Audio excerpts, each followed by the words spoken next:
Sekretaris Visium Project REP MEQR Kantor Wilayah Kementerian Agama Provinsi Jawa Tengah, Bapak Dr. Andes Haji Nurholis MPD, para narasumber dari tim inti nasional dan tim inti provinsi yang kami hormati, dan tak lupa kepada seluruh peserta BIMTEK PDM ERKM bagi pengawas yang telah hadir pada kegiatan ini. Sebelum memulai acara, mari kita membaca Al-Fatihah agar acara berjalan dengan baik. Al-Fatihah. Alhamdulillah.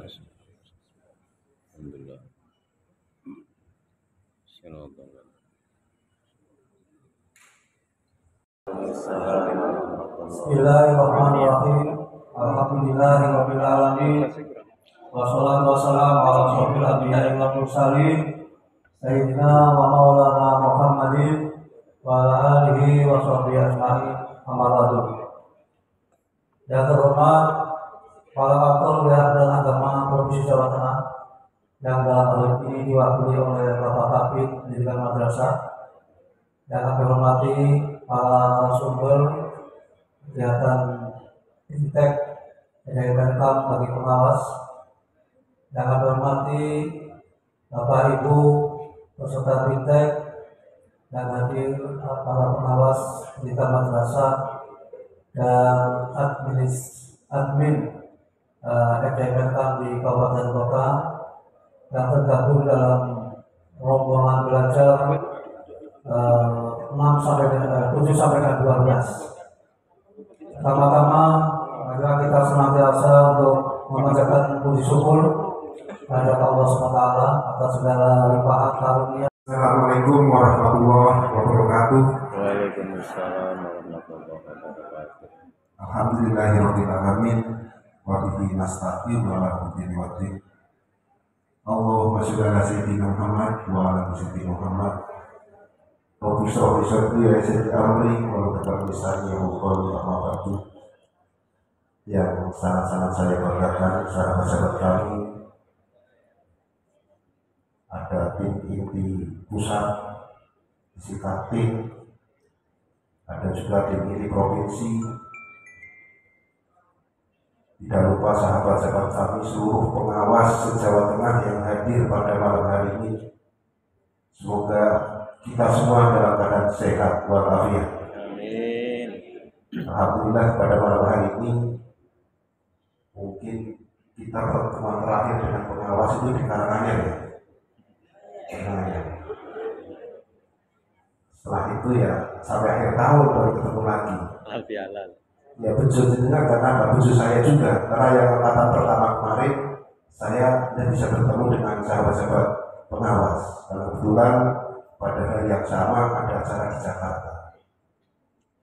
Tapi yang angkatan kedua alhamdulillah saya bisa berjumpa dengan sahabat-sahabat pengawas semua. Saya tadi kaget, kok pengawas ada yang muda-muda. Ternyata teman-teman admin dari Kabupaten Kota. Tak kira semuanya pakai seragam. Yang pakai seragam berarti pengawas, yang tidak pakai seragam berarti bukan pengawas. Yang tidak pakai seragam hijau ini berarti admin ya. Saya juga punya seragam yang sedang miliki, tapi kebetulan kemarin ada miss. Jadi akhirnya yang mestinya lengan panjang sekarang jadi lengan pendek. Saya udah pede, akhirnya coba ini mirip-mirip sedikit. Ini seragam KSM. Seragam KSM kemarin dari hampir mirip kan? Hampir mirip, tapi ya setelah didekatkan beda. Kalau jauh insya Allah agak mirip. Bapak sekalian, acara ini bagi kita semua sangat penting. Karena apa? Jenengan semua itu maha guru semua. Maha guru bagi sahabat-sahabat guru kita yang ada di Jawa Tengah. Mereka sangat berharap banyak pada jenengan semua. Jenengan itu dianggap orang yang serba bisa. Dianggap. Ini dianggap top. Tapi harapannya dengan dianggap itu, memang jenengan memang serba bisa. dari apapun. Karena benar itu ujung tombak ketika di lapangan apapun ditanyakan kepada pengawas, EDMRK, bos belum cair juga nanti ujungnya tanya dengan juga. TPG belum cair. Sekarang banyak yang nelpon juga enggak, TPG kok belum cair? Karena mulai kemarin sudah cair. Mulai kemarin sudah cair, kalau belum pasti dengan ditelepon sana sini. Kenapa? Tidak masalah, karena itu hak mereka. Hak mereka, hak sahabat-sahabat kita para guru. Yang notabene memang itu harapan satu-satunya bagi teman-teman guru non PNS. Harapan satu-satunya yang didapat oleh yang bersangkutan. Maka ketika terlambat, jangan sampai berhari-hari, terlambat 1-2 hari, itu mengacaukan dunia persilatan mereka. Karena apa? Sudah janji ke anaknya, nanti nak mau dibukukan, ya nanti tak bayar tanggal 10 ya.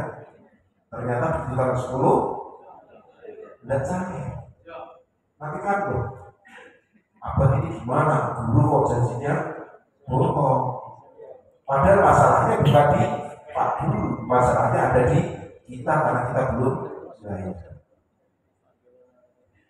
Kalau nasi santai saja, saya santai. Kenapa? Dapat gaji, dapat tukin, dapat uang makan. Dan teman-teman kita, terutama yang di madrasah swasta, yang mungkin jelas orang lapangan, cara tahu semua. Banyak teman-teman kita, sahabat-sahabat kita yang di madrasah swasta, mohon maaf, itu cuma mengandalkan dari TPG.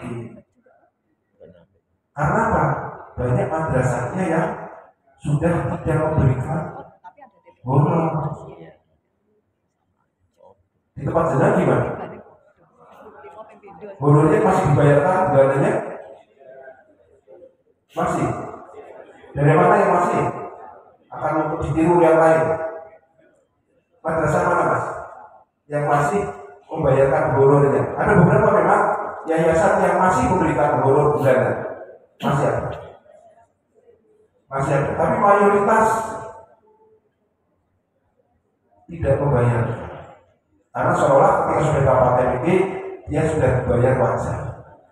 Padahal yang namanya TPG sama seperti jenengan. Ketika dapat mungkin, kira-kira gajinya di stop nggak? Gajinya tidak di stop.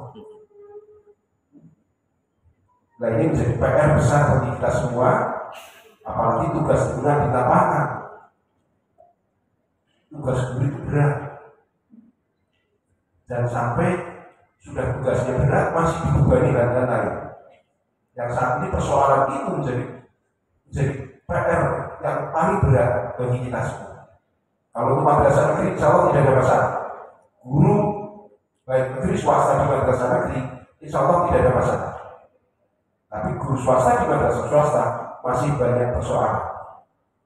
Dan nilai tawar guru-guru kita di madrasah swasta nilainya sangat rendah. Mereka tidak berani teriak ke yayasan. Mereka tidak berani teriak ke kepala madrasah. Kenapa PGN usahanya seperti itu? Berubah PGN lagi. Kenapa PGN usahanya seperti itu? Saya tahu perjuangan PGN sudah kemana-mana. Direktur sudah, dirjen sudah, menteri sudah, sekjen sudah, anggota Dewan Komisi 8 sudah, menteri keuangan sudah belum? Sudah. Bapak sudah belum? Sudah. Semuanya sudah dilakukan bersama-sama kita PGN untuk berjuang supaya ada invasi ulang. Tapi apakah berhasil?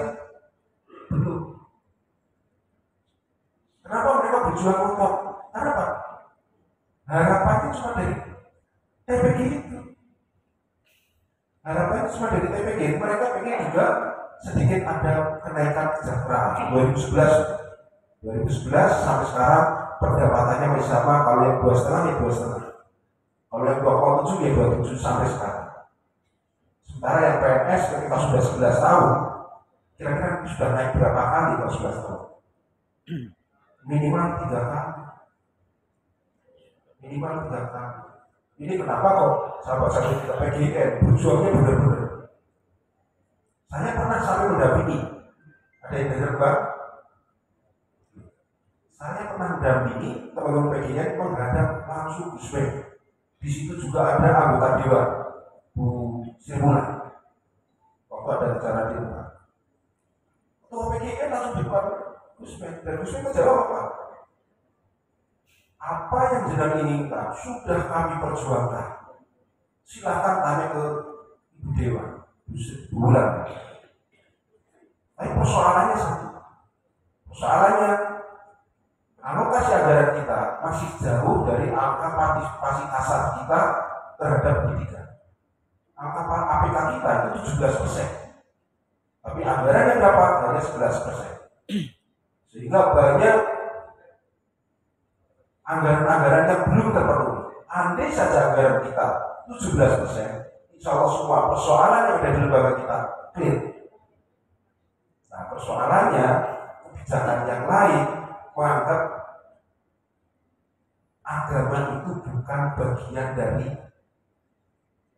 kebijakan pemerintah. Agama itu yang sekuler. Agama itu bagian dari urusan pribadi. Sehingga ketika yang berbau agama tidak terlalu disokong oleh pemerintah. Ini yang kita didorong supaya kebijakan agama itu juga mendapat perhatian sama seperti tetangga kita. Kalau percaya masyarakat ke madrasah dengan selaporan di lapangan, kira-kira yang masuk madrasah tiap tahun naik apa turun? Tiap tahun naik. Tiap tahun naik. Anggaran kita juga naik, tapi naiknya jumlah peserta didik dengan naiknya anggaran tidak berimbang. Ibaratnya naiknya jumlah siswa kita sekitar 2-5%, kenaikannya sekitar 2-5%, kenaikan anggarannya cuma 1%. Maka semakin lama bukannya semakin terpenuhi, semakin kurang. Contoh tahun ini saja ketika ada IPASI, nanti tolong sampaikan kepada teman-teman yang kemarin ikut IPASI, karena pasti itu ada bagian dari bidang-bidang semua. Kami mestinya usulnya 58 miliar. Kemarin dapatnya 50 miliar. Untuk bayar IPASI guru non PNS. Insya Allah bisa dibayarkan di bulan ini. Sudah proses masa saya artinya sudah proses. Usulan kita 58, turunnya 50. Jadi kemungkinan nanti dibayarkannya 3 bulan. Nah, tolong sampaikan nanti jangan buka-buka lah. Yowis, sisa bulan orang sakit. Enggak, maksudnya pilihannya dibayarkan 3 bulan orang terbayar sama sekali. Di SK-nya kan dibayarkan mulai terbit. Terbitnya kapan? Terbitnya kapan? September. Berarti kita pada buka SK dari teman-teman di PASI. September. Memang September. Tapi anggarannya karena usulan kita tidak dipenuhi semua, ada kemungkinan terbit atau turunnya adalah 3 bulan. Oktober, November, Desember. Lumayan lah. Karena kenaikannya kan kisaran 1 juta kali 3. Ada yang 1 juta lebih, tergantung golongannya masing-masing. Dan insya Allah doakan pervisnya lancar sehingga nanti dalam bulan ini juga mereka bisa terbayarkan. Jadi nanti kalau ada sahabat-sahabat dan guru madrasah swasta yang kemarin masing dengan pulang dari sini sudah punya gambaran. Minimal sudah punya jadi. Dan itu kalau tidak cair, yang pusing siapa? Kami pusing. Karena apa? Itu menjadi tuntutan karena nilainya lebih dari 2 miliar, maka harus ada audit dulu dari BPKP. Ada review dulu dari BPKP. Tapi kalau ini bisa ada di tahun ini, maka clear. Saya sudah tidak punya utang lagi, tidak butuh BPKP. Ini kasusnya sama seperti ada yang dari Wonosobo ini. Mana Wonosobo? Nih, Wonosobo kami masih punya utang PPG sekitar berapa? 2 miliar Pak ya? Sekitar 2 miliar. Karena utangnya lebih dari 2 miliar, maka harus ada audit dari BPKP. Walaupun bipanya ada. dipadu karena di Wonosobo sudah bisa meloloskan untuk pembayaran TPG terutama. Tapi karena belum ada audit, belum terbayar. Nah ini sama, nanti kalau 2023 ini tidak terbayar, kok sampai muncul 2024, berarti harus dilakukan audit nambahin gawean. Maka tolong jangan minta teman-teman yang kemarin di Pasik nyewa domo, karena ini bisanya cuma domo dong. Dan biasanya kita nggak bisa usaha apa-apa, ini tinggal doa dong. Karena nanti yang proses orang lain, nanti tinggal kalau sudah masuk, maka menjadi tugas tim kami dari tim Pak Agus Manasi dan kawan-kawan untuk memproses bayaran. Ini bagian dari kebijakan pemerintah dalam rangka mensejahterakan guru-guru kita. Apakah itu juga bisa kita masalah? Belum. Karena yang dari jumlah guru kita 100.000 lebih, yang dipasi baru sekitar 30%. Yang sudah sertifikasi baru sekitar 30%. Yang di madrasah swasta rata-rata belum sertifikasi. PR besar kita. Sekarang saja kami tiap bulan harus membayar sekitar 68 miliar sebelum dipasang. Tiap bulan untuk bayar TPG non PNS tiap bulan. Tahun depan ketambahan sekitar 200-an lebih, 200 miliar. Jadi nanti anggaran kami hampir 1 triliun itu adalah untuk bayaran TPG. Yang sudah teralokasinya berapa sih? TPG non PNS diambil. Berarti siap-siap kurang. Dari tahun depan kalau tidak ada tambahan anggaran, mungkin nanti di Oktober, November, Desember tidak terbayar. Apalagi kalau ini kok tidak cair sekarang, maka akan membebani anggaran tahun depan. Maka kita dorong tahun ini TPG non PNS ini pasti TPG non PNS bisa terbayar. Kenapa kita bicaranya uang? Karena persoalan di lapangan adalah masalahnya uang. Insya Allah guru-guru kita kalau dari segi kualitas tidak akan kalah dari tetangga kita. Dari segi kualitas sama-sama alumni dari perguruan tinggi pendidikan. Sebab persoalannya apa? Fasilitas. Teman-teman kita persoalannya hanya di satu, fasilitas. Kalau kualitas, insya Allah ikut lomba pun bisa. Oh ya, saya ucapkan terima kasih kepada teman-teman pengawas yang kemarin ikut membanggakan Jawa Tengah. Satu-satunya PNS yang ikut lomba guru, yaitu dari pengawas, dari Tegal Kualitas. Dan juara satu dari Batam. Hari ini tidak. Dan yang mana mas? Banyak sana. Batam. Kemarin. Ada di Batam, kita kata kemarin. Ya. Satu-satunya PNS itu dari pengawas. Yang lainnya guru swasta pada madrasah swasta.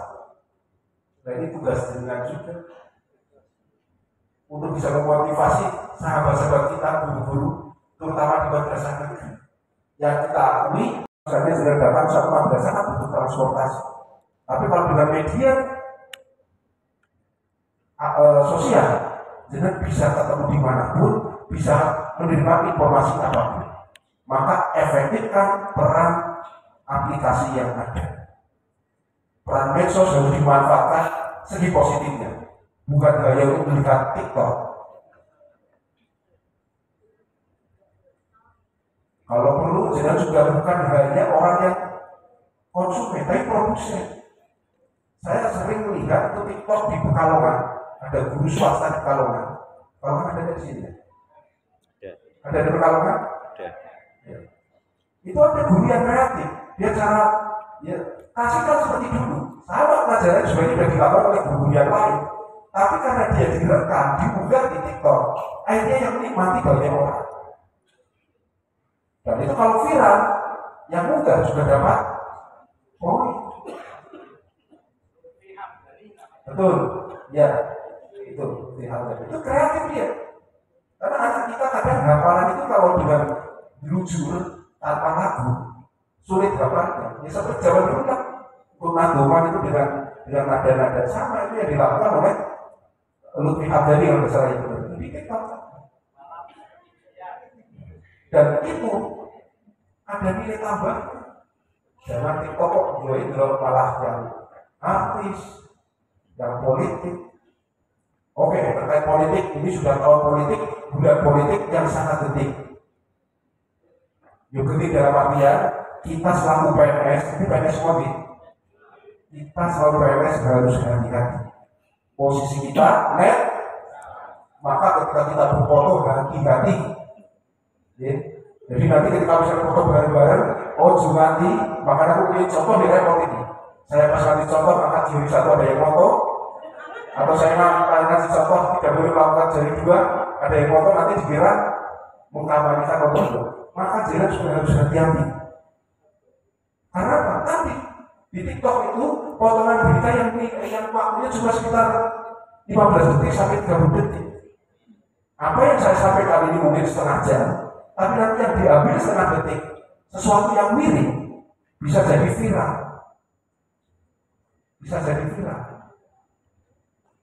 Misalnya saya ngomong calon presiden ini, yang diambil ketika saya menyebutkan calon presiden tersebut, nanti dikatakan Habib Pema ternyata pro pada ini.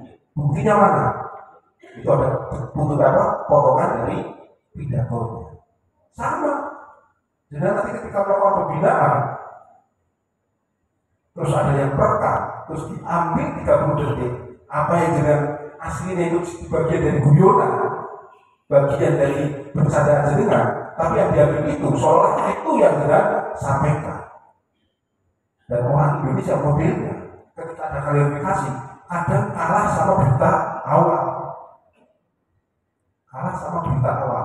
Maka kita harus selalu berhati-hati bermain di media sosial. Dan jenengan juga harus selalu cermat. Ketika misalnya tadi di TikTok itu kan sekitar 30 detik. Kalau nggak TikTok ya video short itu ya.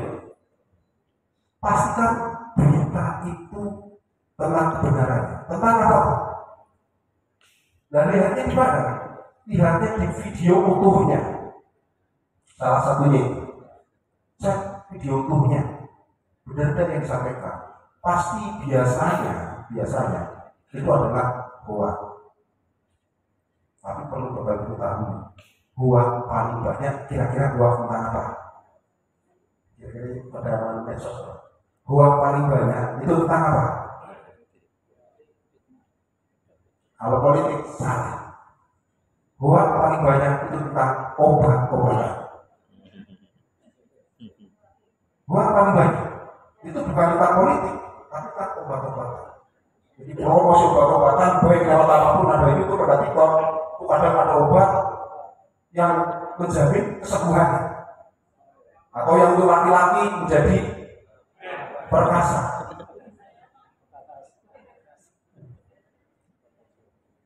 Hati-hati. Jadi hoax terbanyak itu bukan di politik, bukan di kehidupan keartisan, tapi malah di kesehatan. Oke, kembali lagi kami pesan kepada sahabat-sahabat kami, hati-hati ini bulan politik untuk berkomentar. Jadi kalau dulu istilahnya mulutmu harimau, sekarang jarimu harimau. Dengan baru saja bisa ngomong tentang sesuatu yang menjelek-jelekan seseorang, begitu juga sudah lama seperti ini belum lagi yang ditarik. Kalau sudah kami bilang itu nggak bisa dihapus.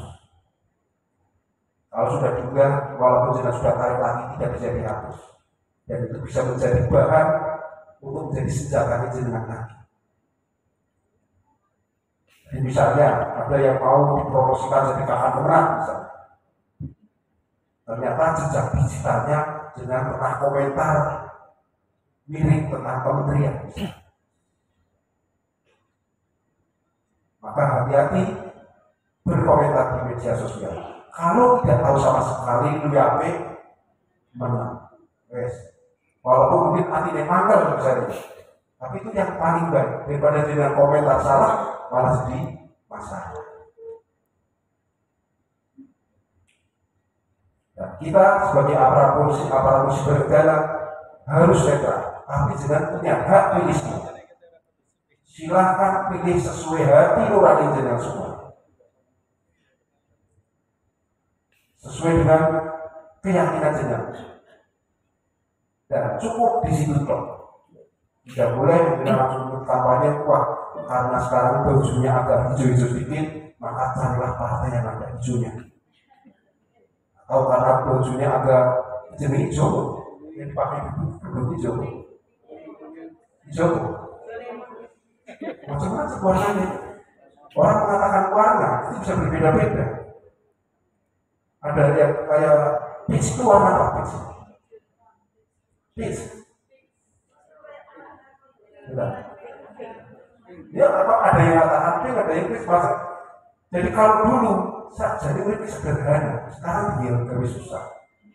Dulu pilihan warna kan jelas, merah, kuning, sekarang ada peach, ada merah marun, ada segala macam warna yang cenderungnya memang ya itulah sama seperti kehidupan kita, memang beraneka warna. Saya kira itu bagus sekalian. Tantangan kita sebagai pengawas semakin depan semakin berat. Sekali lagi saya minta dengan harus memahami tugas sebagai pengawas.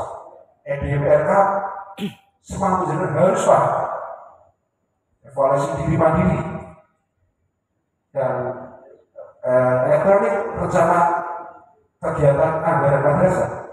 Jenengan harus pahami apa fungsi dan tugas jenengan. Dan sampai jenengan ditanya oleh madrasah tentang RH, kok nggak tahu? Maka jenengan harus belajar. Dan insya Allah jenengan bisa. Walaupun saya tahu usianya sama dengan saya, di atas 55. Tapi kalau kita mau belajar, insya Allah bisa. Cuma dikalahkan guru-guru, kita jadi mana guru? Guru Dewi Sore semua operasional komputer, pengawasnya menu-menu. Maka mau tidak mau jenengan harus belajar.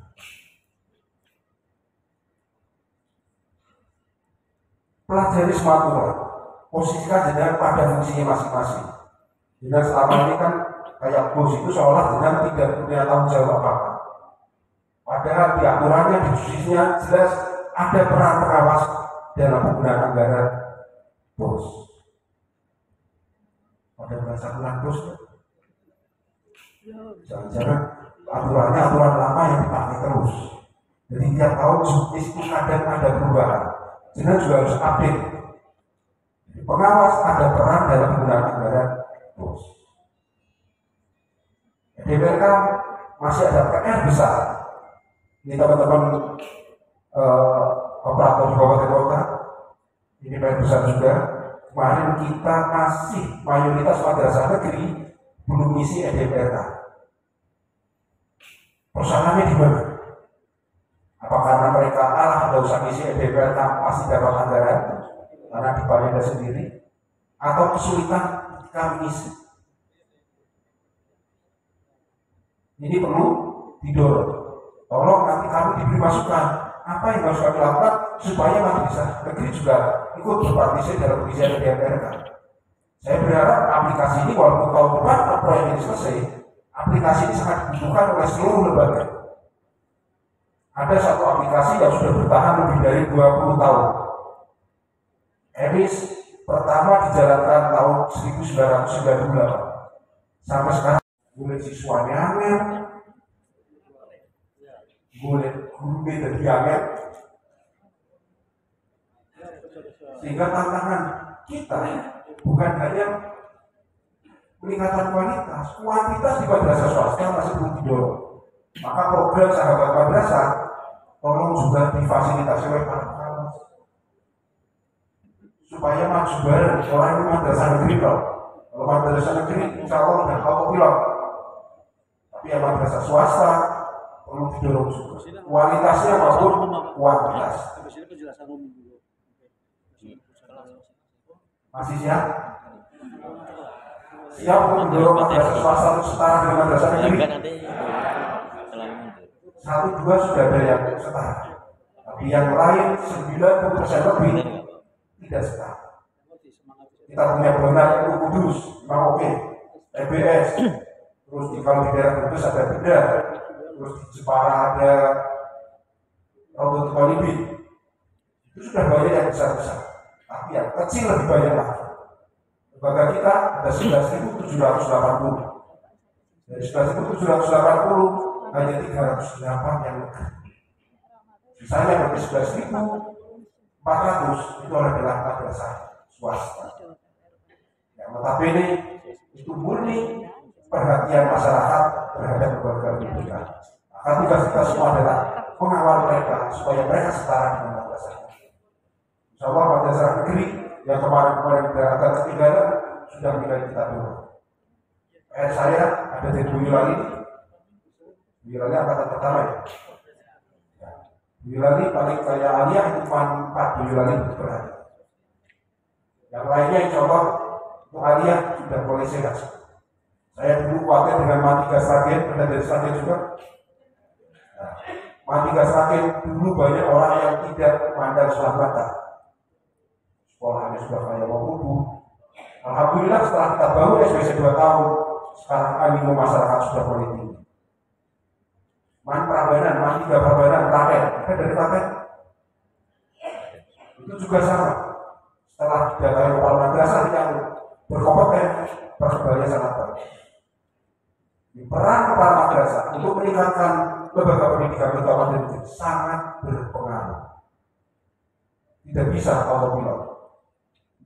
Maka supaya kepala madrasah itu baik didorong oleh jenengan semua. Dengan punya kewajiban pada seluruh lembaga yang ada di wilayah kerja ini. Saya kira itu, marilah kita buka dengan bacaan basmalah bersama-sama. Bismillahirrahmanirrahim. Mungkin ada betul kata